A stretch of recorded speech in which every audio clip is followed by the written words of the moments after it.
वर्तमान दुर्दशा क्यों? आज हम चारों ओर भयंकर दावानल सुलगती हुई देखते हैं। महायुद्ध का दानव लाखों मनुष्यों को अपनी कराल दाढ़ों के नीचे कुचल कुचल कर चबाए जा रहा है। खून से पृथ्वी लाल हो रही है। आकाश से ऐसी अग्नि वर्षा हो रही है जिससे सहस्त्रों निरपराध प्राणी अकारण ही चबेने की तरह जल भुन रहे हैं। कराह और चीत्कारों से सारा आकाश मंडल गुंजित हो उठा है। नन्हे नन्हे बालक अपने माता पिताओं के लिए बिलख रहे हैं। माताएं अपने पुत्रों के लिए और पत्नियां अपने पतियों के लिए अश्रुपात कर रही हैं। कितने घरों में किस प्रकार करुण क्रंदन हो रहे हैं। इन मर्म कथाओं को यदि प्रत्यक्ष रूप से प्रकट किया जाए तो वज्र का भी कलेजा फटने लगेगा। अकेला युद्ध ही क्यों, महामारियों का प्रचंड प्रकोप आप देखिए। अनेक प्रकार के नए नए अश्रुत पूर्व रोग उठ खड़े हुए हैं। चिकित्सा करने वाले परेशान हैं। उपचार हतवीर्य साबित होते हैं। अर्धमृत या मृत लाशों के ढेर घरों एवं मरघटों में आसानी से देखे जा सकते हैं। रोगी और उनकी परिचर्या करने वाले सभी की बेचैनी बढ़ती चली जा रही है। जीवन भार बने हुए हैं। जो सांसें बीत रही हैं वे भारी और कष्टकर प्रतीत होती हैं। दवा के लिए पैसा नहीं, पथ्य के लिए पैसा नहीं, असहाय अवस्था में पड़े हुए लोग बेबसी के आंसू घूंट रहे हैं। महंगाई का तो कुछ कहना ही नहीं। हर चीज पर 4 गुने 8 गुने दाम बढ़ते जा रहे हैं। पैसा खर्च करने पर भी वस्तुएं प्राप्त होती नहीं। अच्छा अन्न नसीब नहीं। खाद्य पदार्थों का लोप होता जाता है। व्यापार चौपट हो रहे हैं। उद्योग धंधे बढ़ते नहीं। बेकारी में कमी नहीं होती। खर्च बढ़ रहे हैं पर आमदनी नहीं बढ़ती। आधे पेट खाने वालों और आधे अंग ढकने वालों की संख्या बढ़ती जा रही है। जी तोड़ परिश्रम करने पर भी भोजन वस्त्र की आवश्यकताएं पूरी नहीं हो पाती। कुछ अमीरों या युद्ध संबंधी कोई व्यवसाय प्राप्त करने वाले भाग्यवानों की बात अलग है, परंतु साधारण जनता की जीवन निर्वाह समस्या दिन दिन गिरती चली जा रही है। तिल तिल करके अभावों की ज्वाला में लोगों को झुलसना पड़ रहा है। आए दिन जो अज्ञात विपत्तियां सामने आती रहती हैं, उनकी भयंकरता भी कम नहीं। राजनैतिक संघर्षों के कारण जनता के कष्टों में वृद्धि होती है। कोई उपद्रव करता है, दंड किसी को सहना पड़ता है। निर्दोष व्यक्ति का भी कलेजा कांपता रहता है कि कहीं अकारण ही कोई चपेट मुझे न लग जाए। दैवी प्रकोप का भी पूरा जोर है। इस साल नदियों में बड़ी भारी बाढ़ें आई, जिससे हजारों गांवों का नुकसान हुआ। लाखों बीघा कृषि नष्ट हो गई। अतिवृष्टि, अनावृष्टि, भूचाल, तूफान, अंधड़ के कारण बहुत भारी क्षति उठानी पड़ी। गुंडे बदमाशों का जोर बढ़ने से आए दिन अपराध बढ़ते रहते हैं। आज का दिन किसी प्रकार कट गया हो, कल के लिए आशंका बनी रहती है कि कहीं कोई नई विपत्ति ना टूट पड़े। शांति, स्थिरता, संतोष में कमी होती जाती है और बेचैनी बढ़ती जाती है। यदि सब कठिनाइयों, कष्टों व आपत्तियों की आशंकाओं को मिलाकर देखा जाए तो लगता है कि मनुष्य जाति अपने को बड़ा दुखी और व्यथित अनुभव कर रही है। किन्हीं किन्हीं प्रदेशों पर कभी कभी कुछ आपत्तियां आते रहने के उदाहरण इतिहास में प्राप्त होते हैं, परंतु ऐसे अवसर बहुत ही कम आए हैं जब संसार पर एक बारगी इतनी बड़ी चतुर्मुखी विपत्ति आई हो। आज तो युद्ध में लगे हुए और बिना लगे हुए सभी देशों की जनता को विविध प्रकार की कठिनाइयों का सामना करना पड़ रहा है। समस्त विश्व में एक साथ ऐसी विपत्ति क्यों आई? आइए इसके संबंध में कुछ विचार विमर्श करें। वर्तमान कष्टों के कारणों की विवेचना करते हुए हम देखते हैं कि भौतिक विज्ञान की उन्नति ने रेल, तार, रेडियो, गैस, जलयान, वायुयान आदि की सहायता से समस्त संसार को एक सूत्र में बांध दिया है। इन साधनों की सहायता से सारी मनुष्य जाति आपस में बहुत अधिक संबंधित हो गई है।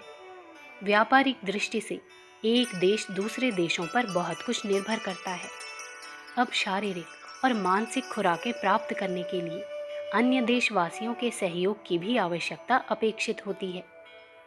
अब नेताओं को केवल देश की आंतरिक समस्याओं का ही हल नहीं करना पड़ता, वरन अंतर्राष्ट्रीय समस्याओं को भी उतना ही महत्व देना पड़ता है। इस प्रकार मानव परिवार का दायरा अधिक विस्तृत हो गया है और साथ ही एक देश की जनता के भले बुरे आचरण की जिम्मेदारी दूसरे देशों पर भी आ गई है।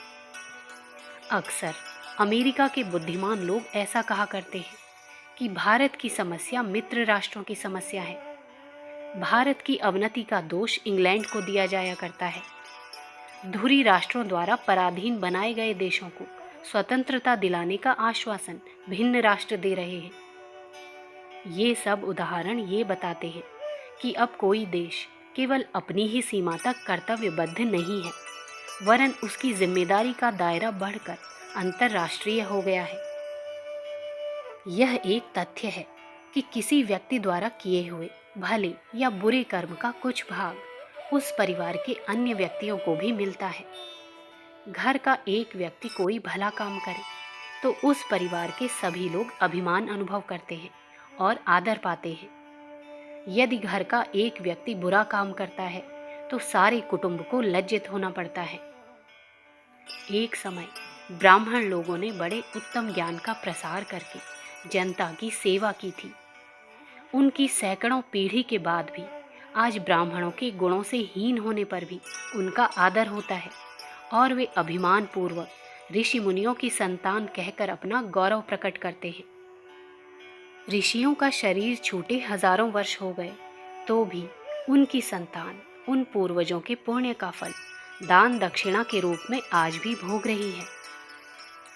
बुरे कर्म करने वालों के कुटुंबियों और वंशजों को भी इसी प्रकार लज्जित होना पड़ता है।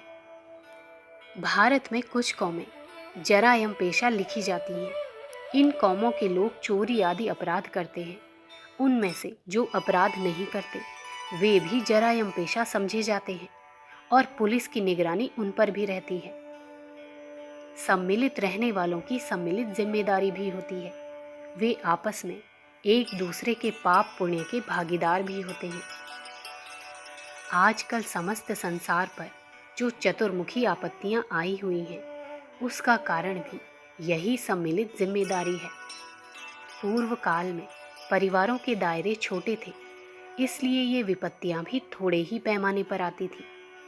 अब सारी दुनिया एक सूत्र में बंधी है, तो उसका ये कर्तव्य भी बढ़ गया है कि समस्त देशों में धर्म की वृद्धि और अधर्म का निवारण करने का प्रयत्न करें। भारतीय शास्त्र चिल्ला चिल्ला कर बताते हैं कि आपत्तियों का कारण अधर्म है। हम देखते हैं कि पिछली शताब्दियों में नैतिकता का स्तर जितना नीचा घटा है, उतना सृष्टि के आदि से लेकर पहले कभी नहीं घटा था। इन दिनों बुद्धि बल से, यांत्रिक शक्ति से, छल प्रपंच से, स्वार्थ साधना का ही विशेष ध्यान रखा गया। लूट खसोट की प्रधानता रही। पहले शत्रु के लिए भी उसके चरित्र को नष्ट करने के षड्यंत्र नहीं रचे जाते थे, पर इस युग में निर्बल शक्ति वालों को नैतिकता से भी गिरा देने का बुद्धिमान लोगों ने प्रयत्न किया, ताकि वे लोग असत आचरण के कारण क्लेश, कलह, अशांति एवं कुविचारों में उलझे रहें और हमें लूट खसोट का अच्छा अवसर हाथ लगता रहे। जब मनुष्यों के मन में सद्वृत्तियां रहती हैं, तो उनकी सुगंध से दिव्य लोक भरा पूरा रहता है, और जैसे यज्ञ की सुगंधि से अच्छी वर्षा, अच्छी अन्नोत्पत्ति होती है, वैसे ही जनता की सद्भावनाओं के फलस्वरूप ईश्वरी कृपा की सुख शांति की वर्षा होती है।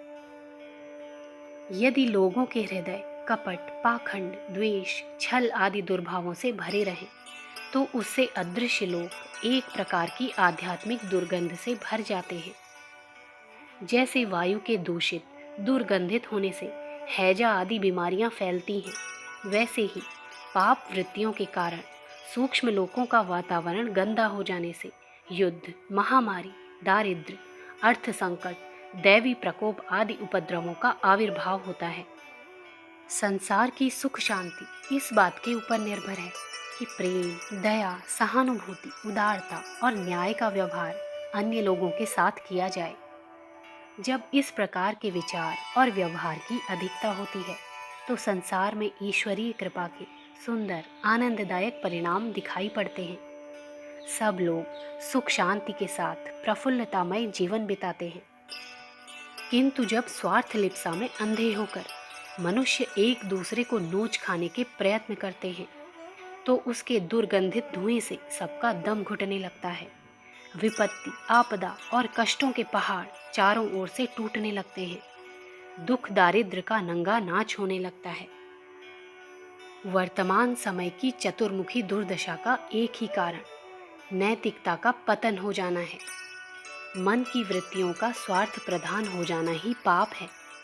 यह पाप पिछली 1 शताब्दी से तो बहुत अधिक मात्रा में बढ़ गया है। सच्चे धर्म का, हृदय की विशालता का लोप हो रहा है। उसके स्थान पर मजहबी कर्म कांडों को धर्म कहा जाने लगा है। नदी नालों में गोता लगाकर, तस्वीर, खिलौनों का दर्शन करके, किसी पुस्तक के पन्ने रट देने, तिलक छाप लगा लेने, सिर मुड़ा लेने, दाढ़ी रख लेने, खड़ाऊ पहनने, 7 बार आचमन कर लेने, 13 बार हाथ मांज लेने या ऐसे ही किसी कर्मकांड को करने वाले लोग धर्मध्वजी समझे जाते हैं, चाहे उनके आचरण और विचार कैसे ही क्यों न हो। वेशभूषा और सांप्रदायिक कर्मकांडों के आधार पर धर्म की विवेचना होना इस बात का द्योतक है कि सच्चे धर्म की तो जानकारी भी लोगों को नहीं रही। धर्म के स्थान पर पाखंड विराजमान हो गया। ईश्वर के स्थान पर शैतान की पूजा होने लगी। आज जो मनुष्य जितना धर्मात्मा बनने का ढोंग रचता है, परीक्षा करने पर उसका हृदय उतनी ही मात्रा में अनुदारता, निर्दयता, कपट, असत्य, घमंड और स्वार्थ रूपी पापों से भरा पूरा मिलता है।